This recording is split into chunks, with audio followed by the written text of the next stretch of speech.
During the Atlantic slave trade, black people were taken from their homelands and brought to the Caribbean, South America, and the United States for free labor. In the centuries that followed, enslaved people lost their native languages, traditions, and family lines, making it difficult for some families of today to trace back their lineage. News 8's Whitney Burney shows us how you can start.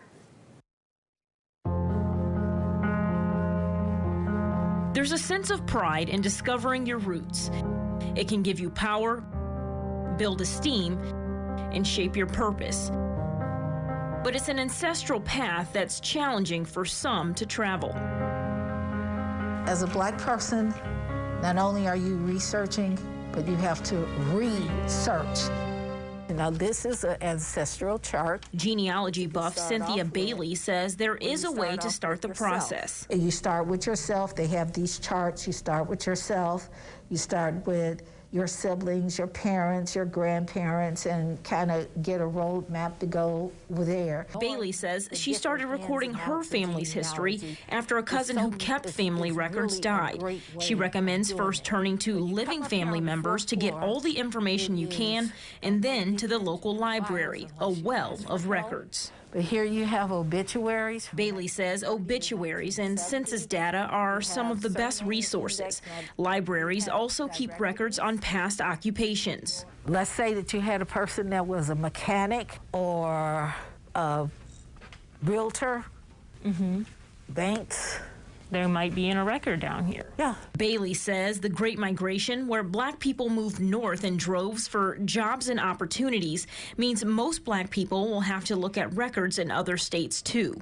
And if you're able to trace your ancestors back to slavery, you're likely to run into challenges there also. When you get to the slave records, that's your brick wall.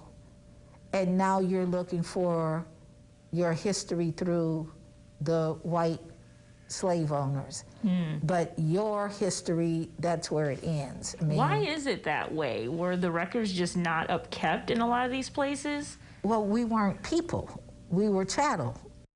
It's great that you have these pictures. During our interview, I showed Bailey a family tree my family put together more than 10 years ago. So this here is my dad's great-grandfather, so my great-great-grandfather, born in 1858. Tracing our tree back to at least one relative born into slavery in Mississippi. But this is a good example of showing you have pictures.